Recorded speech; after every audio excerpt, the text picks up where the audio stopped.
Move. Yeah.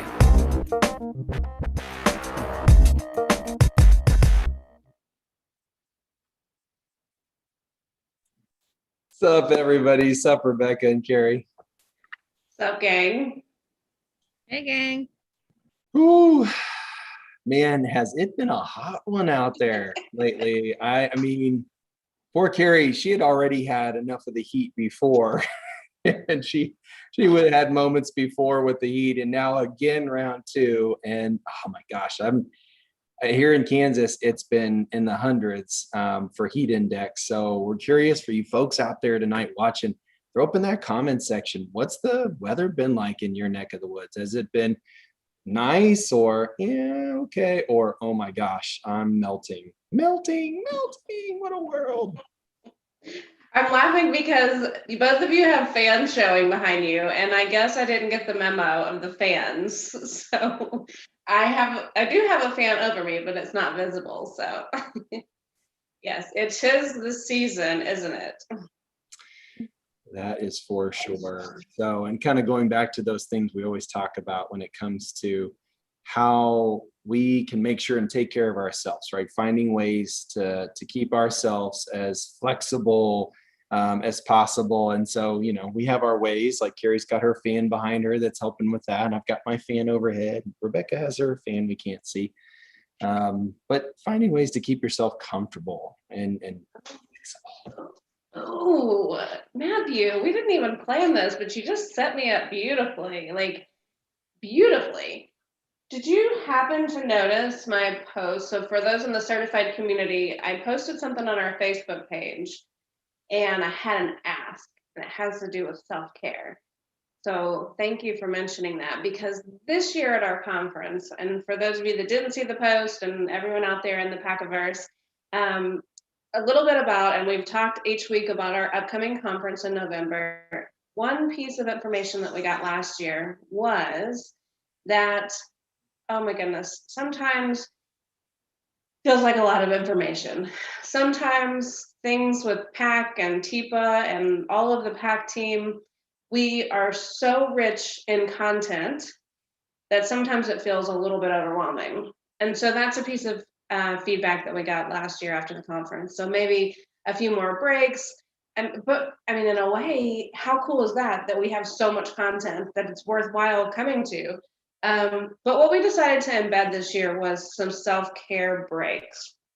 And so we have folks like on our team, like Alejandro, who's going to do a little salsa dancing session between content.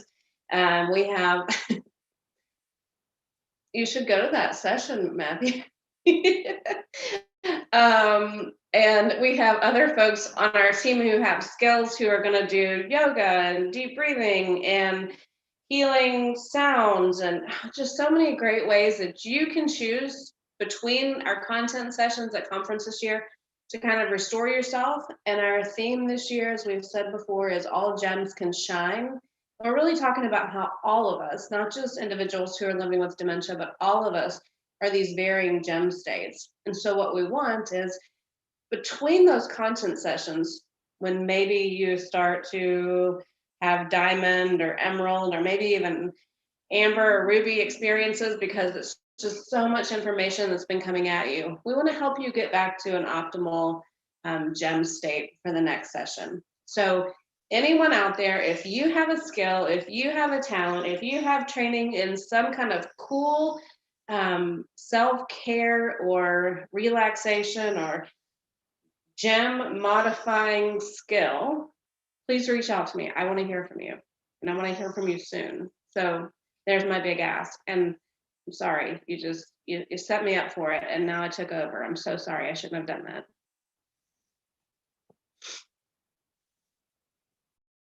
That was perfect. Actually, you know, I didn't realize that that's what I was doing, but hey, I'm glad that it worked out with the share out. And again, it goes right in. You're right. It's perfect, right in line with that self-care piece and how important that is. Because a lot of us, it's easy for us to forget it, especially when we're caring for somebody else or helping somebody else. It's easy for us to forget ourselves. So. Yeah, and I think I jumped ahead of the gun because I know Carrie's been so awesome about checking our calendar and seeing what we've got going on. And I mentioned November, but we've got a lot of other stuff between now and then. So Carrie, what we got going on?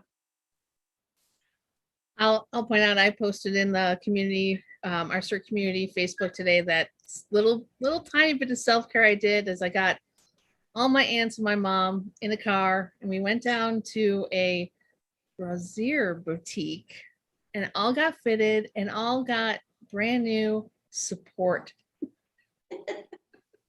It's so important. You don't realize how important that support is for everything that we do. You really put the stuff and support there, Carrie. Okay, now I'll share my screen. I just had to take a line from Christine, I think. So as always, thanks for sharing our content on YouTube and Facebook. And coming up next month, we have some changes to our schedule. We'll be going every other week. So does that mean, oh yes, we're the first and third Wednesdays, or Tuesdays. The first and third Wednesdays are Ask Deep Anything and Dementia Problem Solving. Okay, SUP is first and third Tuesdays. Also coming up this week, the Relationship Guidebook webinar is coming up on July 29th, 2 to 3 p.m. If you have that relationship guidebook, you can still sign up for this event. If you don't have the relationship guidebook, you can still sign up for this event and you can get your relationship guidebook delivered later. Also, the early bird people that have registered for our conference, that exclusive webinar with Teepa is coming up tomorrow between 7 and 8 p.m. Eastern. Check us out there. You'll get email notifications if you were an early bird registrant. In August, we've got the upcoming enhanced trainer course, Dementia Care Provisions Kit, August 13th and 27th. You'll learn a new script, and you already have to be certified as a trainer to get into this course. Also, we have another trainer cert course and our last coach certification course coming up in August. So make sure you get to our schedule and register quickly. And last, our conference. We're doing 25% off the relationship guidebooks and 25% off the Seeing the Gems workbook if you register by September 8th. That's what I got. Awesome. We are not slowing down, are we? You know who else doesn't slow down? Man.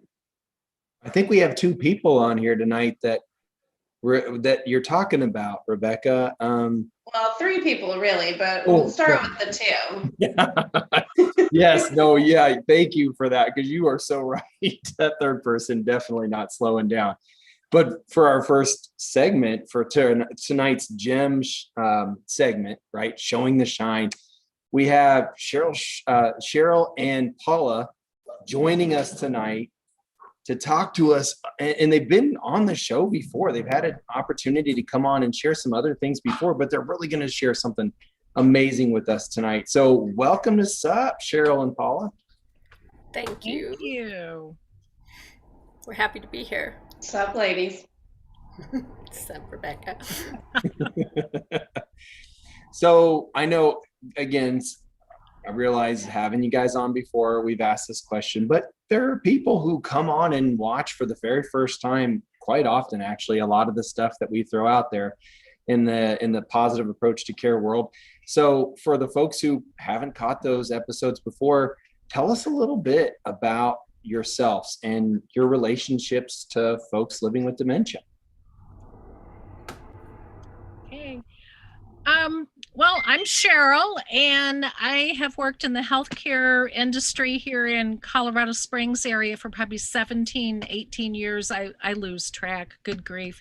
I've been a memory care director. I worked with hospice for many years, And one of my favorite things in memory care was just how everybody was living in the moment. And I've also been a community educator with the Alzheimer's Association for a million years. It seems like probably 17, 18 years. And then my mother was diagnosed with Alzheimer's, and boy, that was a whole different scenario there, from being a professional teaching other professionals how to work with folks living with dementia to it's my own mom. So, yep. So that's just a little bit about my background. And I kind of fell into an Alzheimer's unit right out of college to be their activities person. And I never really looked back. I found my people, per se, and then went on to be an activities therapist at a freestanding facility, developed a day program at that basement in that facility, actually had my long-term care administrator's license for a brief shining moment. And then I still to this day do caregiver support groups for the Alzheimer's Association. And then most recently, I opened a nonprofit in our community adult day program for those families that need a little break and a day out for their loved one living with dementia and other diagnoses. And then right now, as we speak, I'm starting to roll out a caregiver consulting platform. So I live my passion. So that's what I do. Well, I love what you said about you kind of fell into it. You said out of high school, and I'm thinking about a lot of times people ask me, how did you get into, dementia care? How did you get into this work? And I similarly to what you say, just it's not that I found it, it found me, and it's just where I was supposed to be. And I think that both of you really live that out, and I see that, and it's kind of fun to find people who are in that similar place, that it's not a vocation, it really is a calling, and I see that with you guys. And so we're so lucky to have you as part of our PAC certified community. How'd you get involved with PAC in the first place? Well, Go for it. Okay, I had heard about TIPA actually through members of my caregiver support group. Family members would talk about her material, and then I would look her up, and then the Alzheimer's Association actually brought her to Denver for a conference, one day conference all day, and I signed up. It was as I was getting ready to open Daybreak, and I signed up, and I had never been on the edge of my seat listening to a presenter before in my life. And so I went home and I Googled her, and I wanted more, and I wanted to be certified, and we were still opening Daybreak, and I was hemorrhaging money, and I wanted to hemorrhage more. And I said to my husband, can I go? And he said no, and I said okay. And then I looked again a couple months later, and she was going to be in Denver with a trainer certification, and I twisted his arm, and I got to go. And there was 4 people in our class, so it was basically one-on-one almost with TIPA in that training, and that was in 2014. And I've gone on most recently to get consultant and advanced consultant just in the last year. So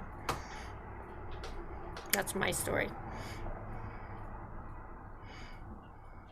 And I first heard about TIPA through the Alzheimer's Association. I went to that same event in Denver that Paula did, and I couldn't figure out TIPA. What is a TIPA?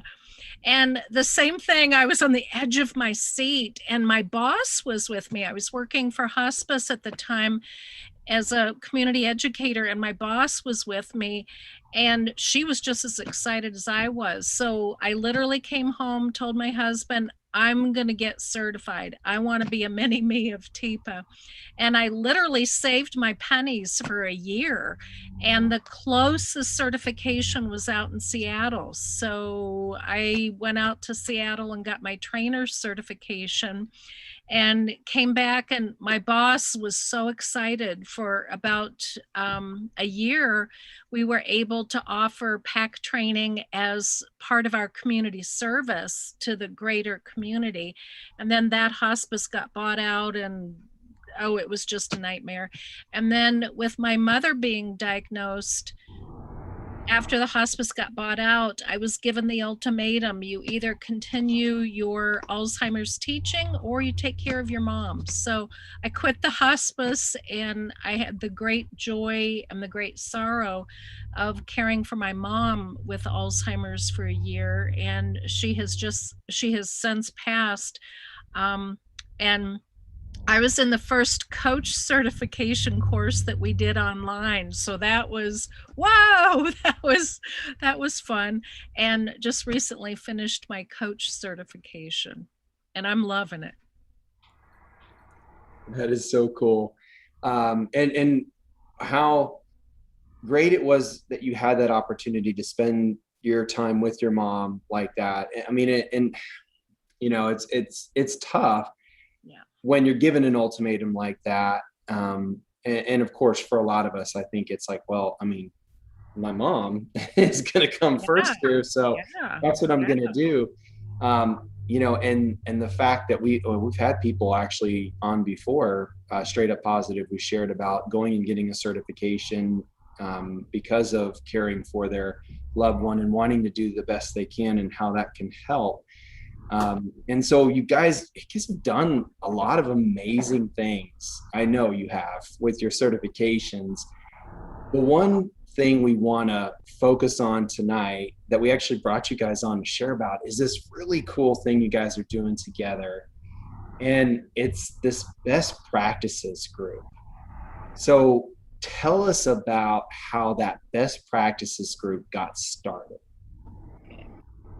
I don't even remember how long ago it was, Paula, maybe 5 years ago, maybe. But a previous coworker had started it as not a networking, but a working group for professionals working in dementia care. And then she moved out of town. And when she left, I started the group back up. So we started out, we were very blessed that the Pikes Peak Area Agency on Aging gave us meeting space, and we meet once a month for the past 3, 4, 5 years. It's always been the third Thursday of the month. And it's not a networking group. It's more, let's share best practices, problems that we might be having, challenges, and as a group we kind of problem solve together. Nobody shares company secrets. And I remember one of the early meetings, I had heard about Paula Levy, and I just knew, oh my gosh, Paula's this expert in dementia because she works at Namaste and she's just very well known. And she showed up at the meeting. Oh my gosh, it was so cool. So Paula's a little bit of a celebrity, it sounds like, in your area. As she's embarrassed. I love.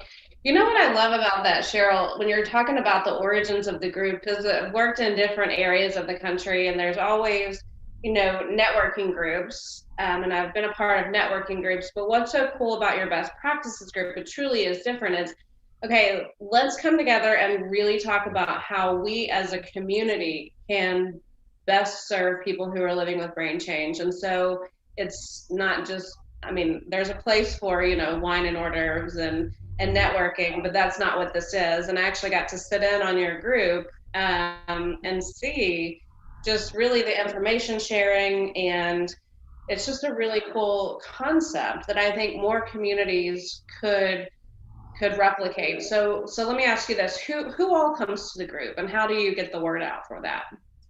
Paula? So Cheryl sends out reminder emails, and she lines up usually a speaker or a topic, and it's open to professionals, but it's not just the nursing discipline, or it's not just the activity, it's open to all disciplines. Chaplain, there's people from outside of facility settings, also people that work, there's real estate people here that just work with seniors. And so people that are interested in that field in this area and have stories to share. It's almost when the first time I went, I thought this is like a professional support group where people can share, and I've done support groups forever, but this is like for professionals. What an awesome concept to do intra facility and intra discipline support and sharing stories and struggles and challenges and solutions with a group of people that are working toward the same goal every day. And so I just applaud Cheryl for maintaining everything and keeping everyone in order, and especially with Zoom, she really has the flow of the meeting down beautifully. So. And I'm not a techie. The other thing that I love about best practices is it's a safe place for us as professionals to really lay it out there, because there are so many regulatory issues going on right now. There were so many COVID issues, and it's a safe place for us as professionals to talk with each other about, oh my gosh, I can't deal one more time with blah, blah, blah. And it's like Paula said, it's sort of a support group for professionals, but it's all brain change, dementia change related. We do not open it up to families. The Alzheimer's Association and other organizations have wonderful support groups, but this is for professionals. Joanna Fix is one of our members. Many of you know Joanna. She is living with young early onset dementia. And by the way, Joanna, if you're on, happy birthday. Today is Joanna's birthday. So happy birthday, Joanna. Yeah. So anyway, Joanna lives with brain change, and oh my gosh, you heard her before on SUP, and she is such a valuable resource to all of us in the group. Yeah, so true. She is an active member of our core team. She comes on our certification courses. She comes on our champion courses at the end of the week. And oh my gosh, her insights and the things that she gives us is so great. It's one of those things, and actually this, not to go too far off topic, but we're actually bringing this up on TIPA for 10 tomorrow. It's going to be a big thing talking about, there's so many conversations going on out there about dementia and talking to people, talking to care partners, which is great. We're so happy that people are finally talking about this and getting this out there. But we're just noticing one thing that's missing, and that's you don't often see folks actually living with dementia on these interviews or giving their side of how they would like to be cared for or what they would like to be done. And so that piece right there, being able to have somebody amazing like Joanna or Lynn Moore or other folks we've had on that have come on from our core team to share those pieces is so important. And so wow, you guys, we're talking about all the different people you have in this group. And I think you even said you had like a chaplain there one time who was there bringing some things up. And so there's a broad audience that comes to this best practice group. So I'm curious, could you give us some like details of what you guys do in the group? I know you already kind of talked a bit about like we share out, this is happening, what do I do? But what have been some things you guys have actually done or worked through in this best practices group with such a broad audience? One of the things, Colorado Springs is, and the greater Colorado Springs area also is an age-friendly certified community. And then our best practices group was really, really instrumental in getting Colorado Springs officially designated as a dementia-friendly community from Dementia Friendly America. So we do a lot of things with that. But a typical meeting would be I usually have some kind of a topic lined up, and we usually go off topic, but that's okay because we really need that. Um, Paula, as an example, was our speaker 2 months ago, and she talked about the gems, and she just kind of worked us through that. And then professionals would jump in and say, oh, well, I have a resident or a client who blah, blah, blah. And Paula was able to walk through, oh, well, what can they do based on this gem state? Recent a meeting 2 weeks ago, here in Colorado, we had a situation with a lady, 73 years old-ish, living in northern Colorado, who the cops arrested her, all the ensuing problems that happened with that. And our topic of the meeting was, how do we work with first responders? How can we reach out to them? How can we offer support and education to them? But we also talked a lot about how first responders have rules and regulations that maybe we don't know about, that they have to deal with. But everybody jumped in with their ideas or experiences, and it was pretty cool. Yeah, so it really sounds like a place where people can share information, share. I think that's one of the biggest things when I stepped away from an organization. Cheryl, you and I have talked about this before, having had a background in hospice. When I stepped away from working with an organization and kind of becoming my own entity for dementia care, I miss being able to really share or turn around to someone in the cubicle next to me and say, oh, I've got this client, or what do I do? And so it sounds like what your group has provided is that space to really information share and support and continue to grow each other up, right? You know, we talk about with PAC, our certifications and recertifications, we're always trying to spiral up and improve over time. And then, yeah, we've all experienced this pandemic thing over the past year and a half. And as Paula said, you guys have taken it onto Zoom and you've continued to evolve. I'm wondering, how does the group look? Does it look similar to what it looked like in its infancy, or something else? It's definitely grown in size, and I think we would have asked for a larger room, but Zoom allows us to accommodate the size that it's grown to.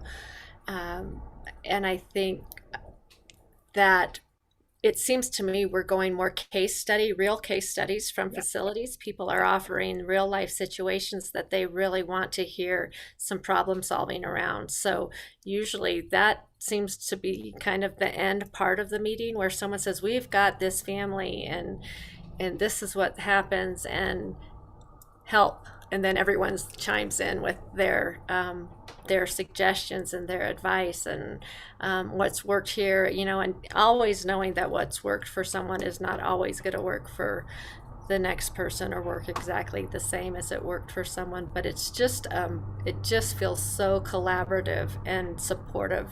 It's just a nice place to start your day on third Thursday of the month. And that word collaboration. Go ahead, Cheryl. And everybody gets to take it back to their knowledge they've learned back to their own organization. So they're paying it forward and educating their own staff, which is huge. And then folks will come back the next month, and we always ask them, oh my gosh, give us an update. And that's always really nice to hear too. I'm thinking about that opportunity to go outside of your team of origin, so to speak, where you work, and go have this information sharing, bringing it back. Another plus, I'm guessing that you guys have filled a need.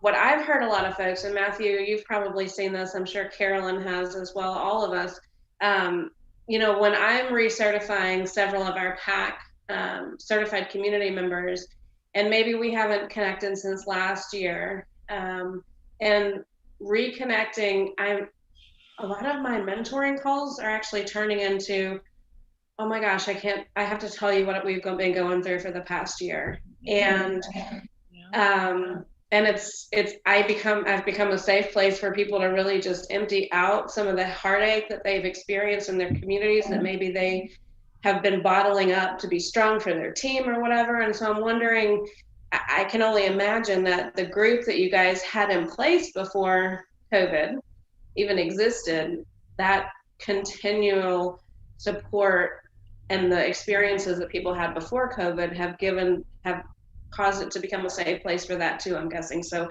how has COVID kind of become a part of your group? I think part of it is we have a couple of people who now are attending by Zoom who live in rural communities that they wouldn't be able to attend in person. And now with Zoom, they have.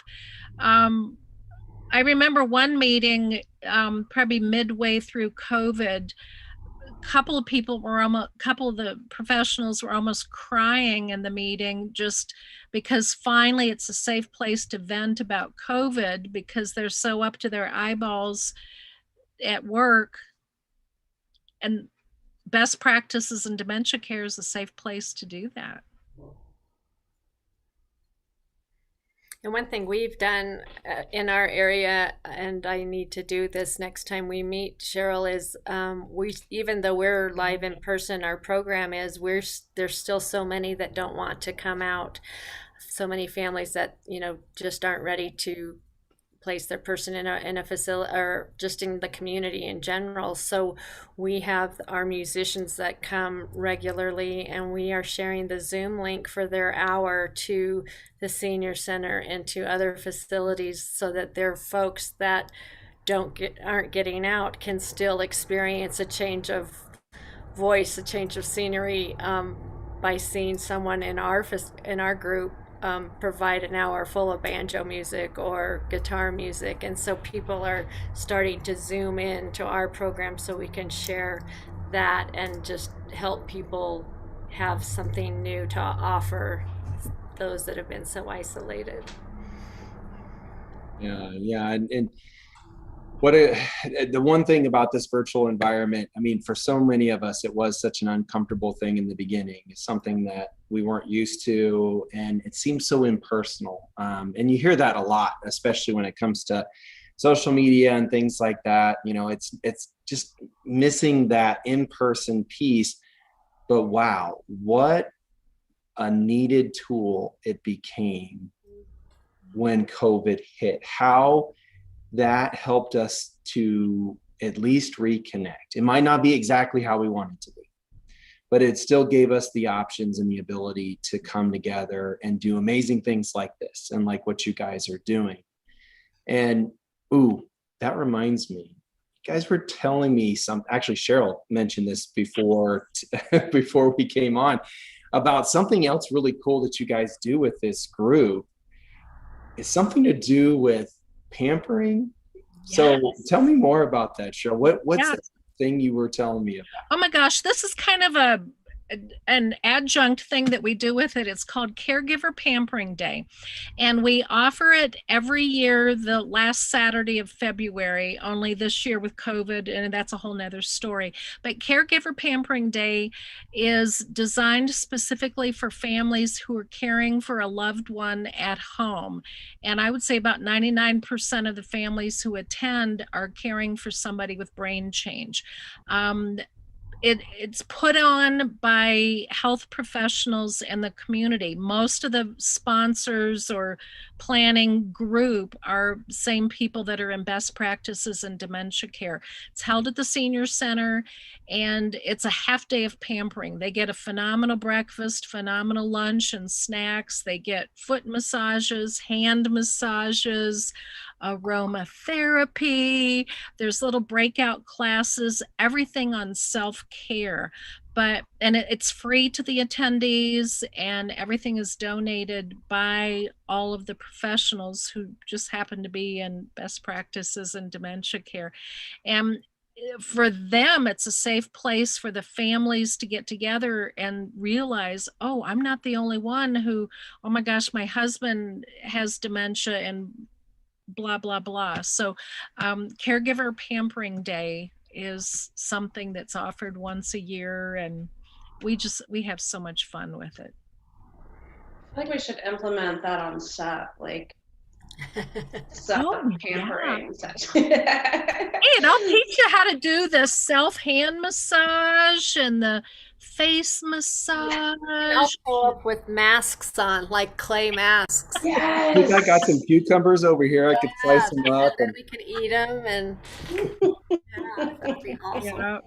Yeah. Wow. So I love it, and I would love to see more people implement that self-care sessions as well as the best practices group. So if you had some advice, ladies, just like someone is itching to start a group like this in your area, someone says, oh, we need a best practices of Jonesboro, Arkansas, or wherever city people are. What advice do you have for someone wanting to start a group like yours? Paula. Well, I would say that the interest is there. I'm sure it's not going to be hard to get people participants. It's going to be hard to find the space and a common time where everyone's going to be able to make time to meet.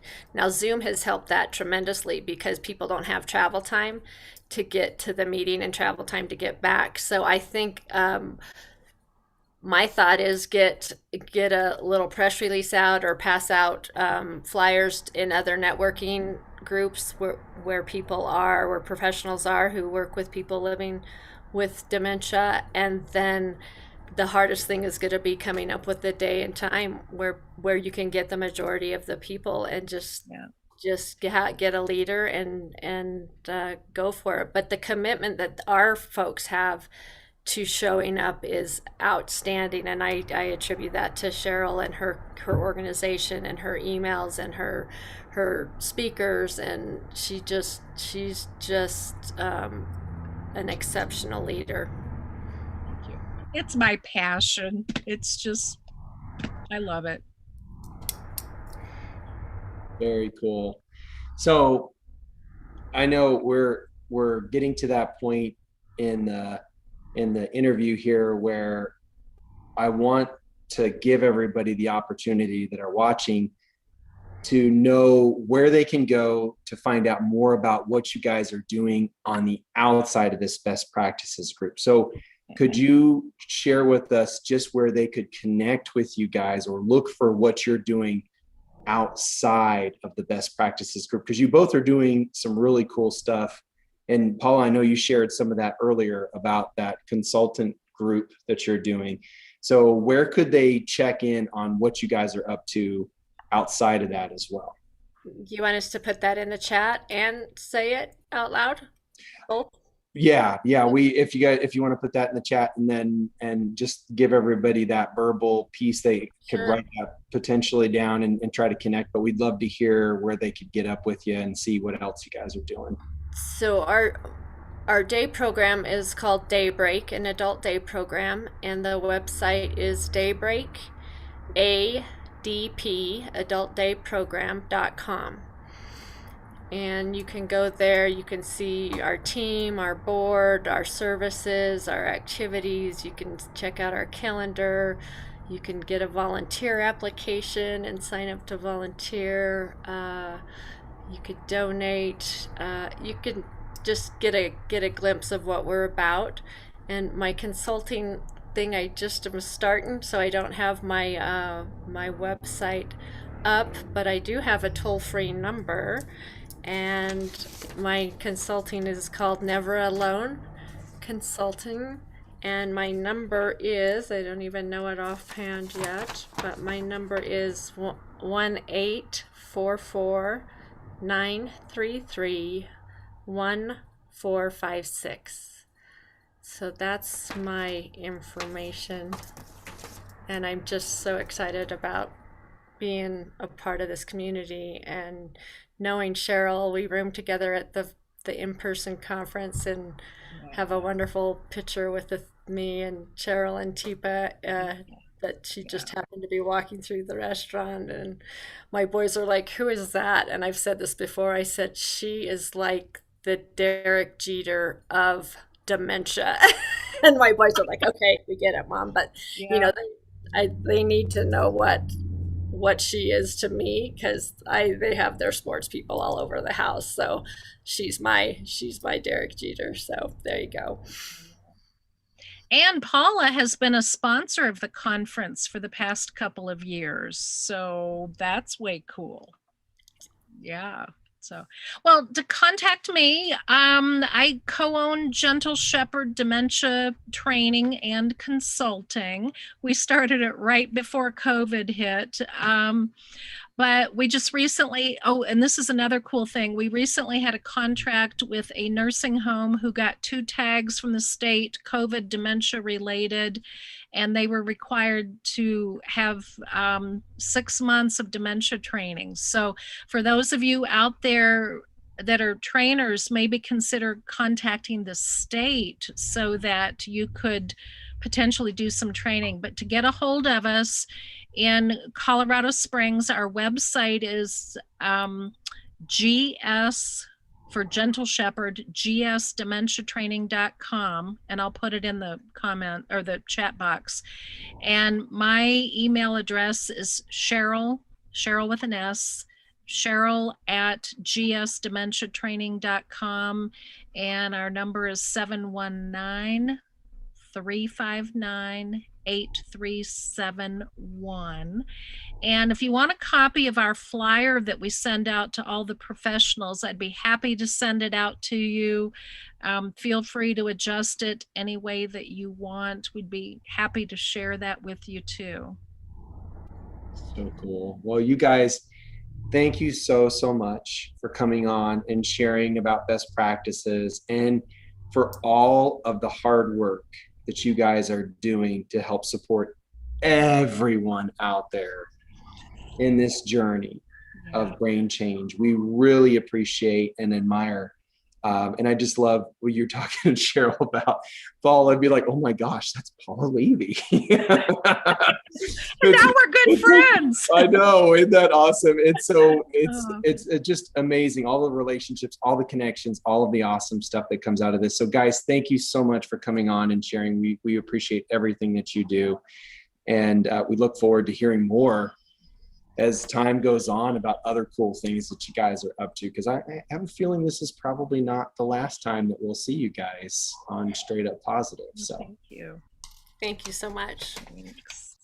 Thanks for being here, guys. And we know our very own PAC team member, Carolyn Lukert, who also has a strong passion for, I think what I said last week, Carolyn, I hope you didn't see, I think I called you the grandmother of all things consulting within PAC or something like that. Okay, I don't know. It seemed like the right thing to say at the time, but you are so passionate about consulting and really moving our consulting branch forward. So welcome to SUP again. And who do you have with you? This is Sapphire, who is not a sapphire. She is really more of an amber most of the time, getting more emerald actually, but she helps keep me sapphire when things are, just putting me over the edge or threatening to. So anyway. I remember, Carolyn, when you and I were on a PAC trip pre-COVID, and I remember we were on a balcony somewhere. I think it was on a retreat or something, and you were talking about getting Sapphire, and you said, I think I'm going to name her Sapphire so that she can help keep me Sapphire. And I just love that. So kind of all along that vein of self-care and knowing what you need to do to take care of yourself. And you do that not only for yourself, but you help others do that through the consulting practices and the consulting services that you offer. So tell us a little bit about what you've got going on right now. So we're pretty much rocking it with consults. We have, I think I've talked to people in almost every continent in the last 2 months, from South Africa to Egypt to Pakistan to Israel to Greece. So a lot of folks in the good old USA. So doing a lot of consults, but what I'm also doing with others, I am not the only one doing it, is our online care partner support series. And, we do this series once we start a new series every month. And so we'll be doing, except for December, we'll be doing 11 this year. And with COVID, it's really been kind of a game changer for folks, I think, because we've done it virtually now for, since before I was a PAC team member. So 4 or 5 years we've been using Zoom, but over the last year and a half, we found just that so many more people are open to using Zoom because now they've been exposed to it some other way. And so, hold on one second.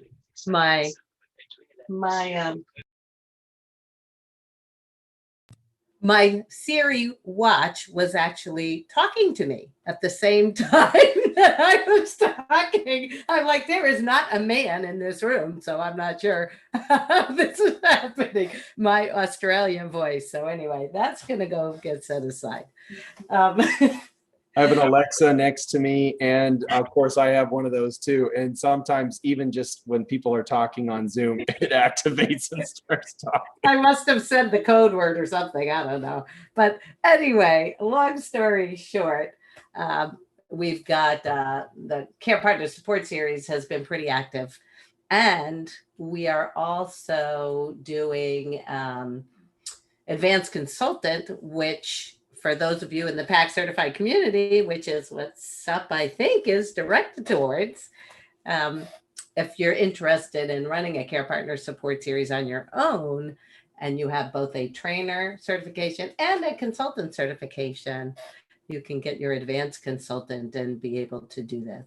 But what I thought I'd do, just in true PAC fashion, because everybody knows with PAC, we create an experience, right? And we're going to do that here today. And, I know some of you are very well versed in Care Partner Support Series. And I know, Carrie, you and your family just are in the process of participating. And Paula's been through Advanced Consultant and Rebecca's been through Advanced Consultant. What I'd ask for you to do is I'm going to just show a part of one clip. It's about a 3-minute clip. And I would like for you to put your hat on, your care partner hat on. Okay.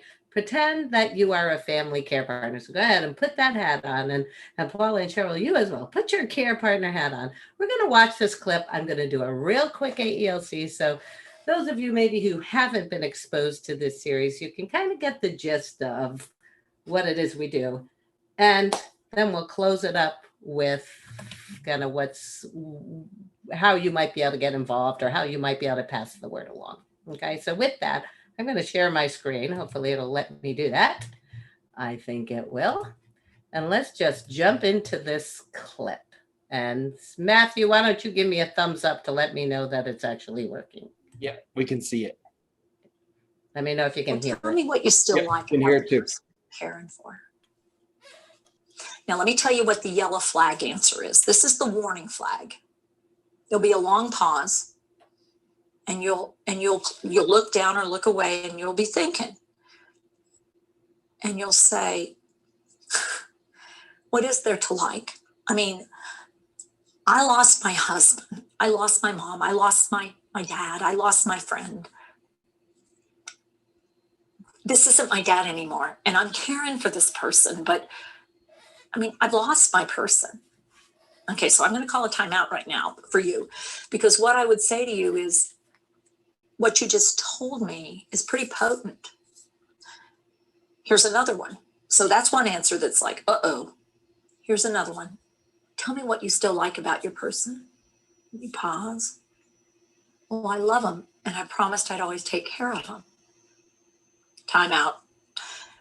And what I'm going to say to you back, and I say this with all sincerity, I know that, because you would never do what you're doing now if you didn't have absolute love for this person and commitment to them and to the relationship. But what I'm going to tell you is that's not the question I asked you. I asked you what you still liked about them. And now there's the pause. What is there to like? I lost. And so we're where we were before. Or they say, what do I like about them? Well, I like when she laughs. So my follow-up question is, tell me the last time she did that. It's been months.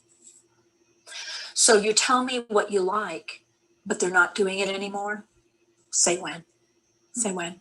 The person's needs are exceeding the environmental support. That's another time that we need to say when. It's not about you, it's about the environment. You can't make the environment safe. The person is wanting to do what they want to do, and they still have enough skills and enough drive to be dangerous and absolutely no self-awareness that it's not okay. And you can't be that barrier 24/7. And you keep trying to think that you can keep them safe, and you can't. They'll find ways around you. And so it may happen fairly early for some folks, because I, the person with dementia, have always been the boss and the leader and the one in charge. And all of a sudden you think you're going to tell me how to do things. I actually do better in a setting where there's somebody that I don't feel like I'm the boss of. Rather than you, because I'll wear you out and wear you down, just trying to do what I've always done, and you're exhausted and you don't have the support structure. I'd also say the other time that I will bring up is when your own emotional and physical health is starting to deteriorate, because you're trying to do too much for too long with too little. People are not there for you. You don't have the other supports in place that you need to keep this going. We either need to take a respite, a pause, a timeout, and recharge you and get you in better shape, or it's just time to say enough already. All right. So as care partners, again, putting your care partner hat on, and Paula and Cheryl, feel free to come back in here. Now, what's your reaction to that clip? What are you thinking after having seen that? What do you think? Gosh, I kind of wonder how am I supposed to know when my house isn't safe for my person? Like, it's my house, and then what am I supposed to do? Yeah. So now you have these questions like, wow, is my house unsafe? And how do I know? Yeah. And then what do I do? Right. Yeah. So it's bringing, for you, Carrie, it's bringing up a lot more questions. Yeah. Yeah. Yeah. Anyone else? What's your reaction?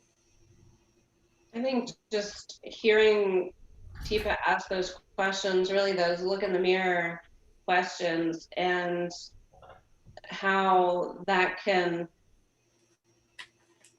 bring such clarity to the situation in a sense. I mean, for Carrie, maybe it was more questions, but for some people, the sense of clarity to go, okay, wow, I have lost track of the fact that I'm not even seeing that laugh anymore, or I've lost track of the fact that I'm not finding things that I value anymore. And those are thoughts that are ugly or bad.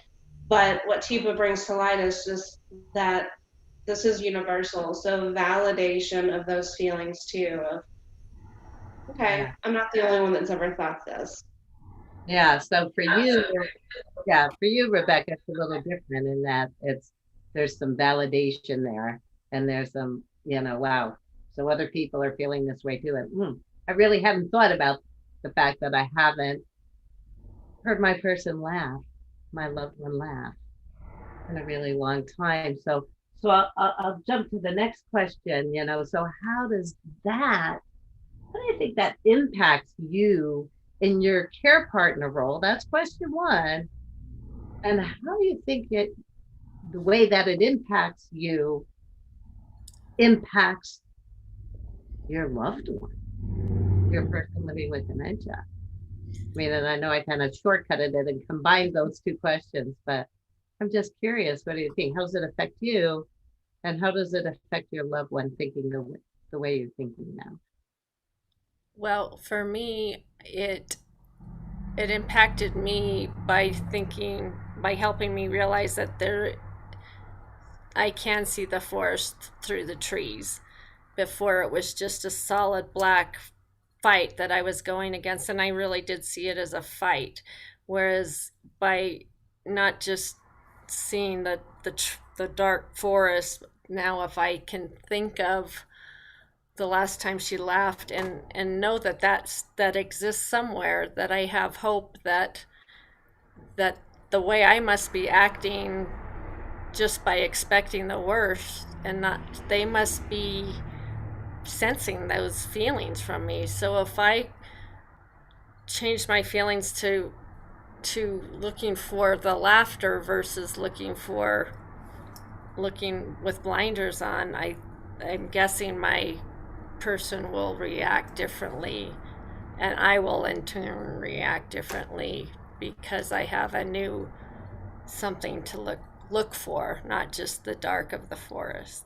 Yeah, Paula, so nicely said. This whole idea of, wow, no, that, I mean, I can maybe kind of put that lens on, right? And be able to see that there is something else. But you know what? I've got to figure it out. I've got to take that step, because if I don't, not only is this impacting me, but it's also impacting my person. So what I would ask you to do is think about one thing. What's one thing that you might be able to do to bring that laughter back, or to help yourself, and thus help your loved one, your person with dementia, living with dementia, how it might shift a little bit to the positive. And I'm going to time us out because I know we're running out of time. But that's an example of what we do in the online care partner support series. We show a video clip, and then we talk about it just like we did here. And we give folks time to respond and engage and think through, gosh, how does this apply to me? How does it apply to my experience with my loved one? Why is this happening?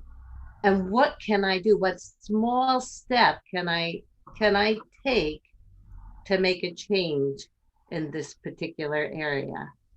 And then we go back at the end of every session, we go do a round robin, kind of either in person or not in person, but live, or through chat, and say, so what are you going to commit to do? What are you going to try for next week? And then the following week, we open up the meeting with, so what did you try? And how did it go? And why do you think it went that way? And so on and so forth. So I'm wondering, just real quickly, Carrie, since you actually are a participant in our current care partner support series. Again, I'm conscious of the time, so I don't want to make us go over, but what can you share out anything, or would you be willing to share out anything about your experience, your family's experience with our care partner support series? Sure. Yes. So I have an aunt who is diagnosed with Alzheimer's. So my mom, it's my mother's sister. So my mom and another sister, and the care partners are my aunt's son and daughter-in-law. So we're going through it, and it's helped the daughter-in-law, who's took on the role. She volunteered to be the bad guy, the one that has to take the car keys away, the one that demands we go to the doctor. But she started to see how her agenda is getting in the way, and how that kind of can be changed just a little bit. She's learning to let go of, but I want my things folded this way, and I want the things cut this way, and okay, I can just let her be engaged and let her do the things that she normally will do, as long as she possibly can to be engaged. So it's, and my mother has been, helping try to relieve some of the time, give a little bit of respite. So her working with my Aunt Betty, she's starting to see, oh, when I get angry, Betty feels I'm angry. And, when I am confronting, Betty's amygdala goes up, and I don't get good answers, and everything gets kind of crazy. But if I can just let it go, think about it away from the situation, and just let Betty be Betty, then we can get a lot farther with a lot less stress. Yeah. And So I'm fantastic sorry, that way. I was going to say, it sounds like your family who, carries one of these great families where they all attended together. And which is always, doesn't happen often, but when it does happen, it's a really neat thing. So your family is kind of, their eyes are being opened to some things that maybe were pretty difficult to talk about before we actually got threw these topics on the table and said, okay, here you go. It's time to talk about these things. And I imagine, you can correct me if I'm wrong, but there's lots of conversation that happens after we get out of the series and, in the time between one session and the next. Yeah, absolutely. Yeah, it's been great. And just helping the rest of the family see, there's some questions here about how other people are aging and trying to get more family. Oh, there's another one in August. There's another one in September. Right. So there we go. Nice lead in. So yeah, we do these every month, and our next one starts actually Monday, August the 2nd.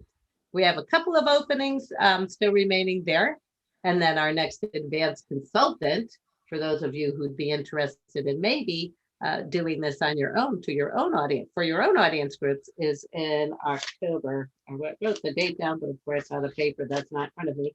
That's like October 12th or something like that. And as a bonus, we are actually in the process of designing a second family series that's all about the gems. And Paula actually was helpful in that pilot where we just finished one pilot. We're getting ready to pilot another group. Once we do that second pilot, we will be ready to do a soft launch here, likely with the conference. And so it'll be another family series. So if you do the advanced consultant, you actually get that to put in your toolkit as well. So bonus. Yeah. And so for you folks interested, head to our website, www.tpasnow.com. You can find that next Care Partner Support Series sign up under the calendar section or the events.